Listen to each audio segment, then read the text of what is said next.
There's no difference on this side and on the other side, except on this side, we carry an emotional, physical earth body. On the other side, we're free of the emotions and the heaviness of the body and our genetic programming, but we still have our mind. Most of us focus on the difficulties, the stresses, the losses in our life, and make them so real in our mind that we become obsessive on them. In the process of obsessing on a trauma, a loss, a difficulty in our life, we intensify it, we deepen it, we create hell for ourselves.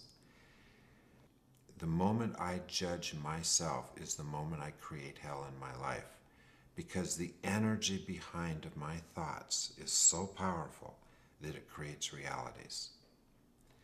If I see myself as a beautiful person, I love my cellulite, I love my freckles, I love my weight, I love my skinniness, I'm perfect exactly the way I am, and thank you, Great Spirit, for the opportunity of having this beautiful body, I start to create peace in my life, and I start to create heaven. Heaven is a state of consciousness. It's a state of mind. Many of us have been programmed to think that heaven is something that exists outside of ourselves. If we're really good in our lifetime and we do all the right things and we follow all the teachings perfectly, that when we die, we'll go to heaven. And yet, on the other side, it's really no different than it is here. Heaven is created by the way we perceive reality.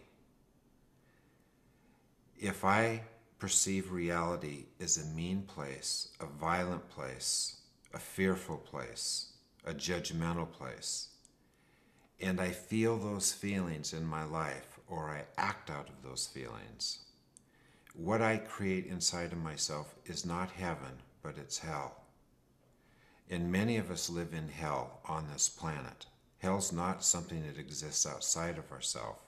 It is something that exists inside of ourselves.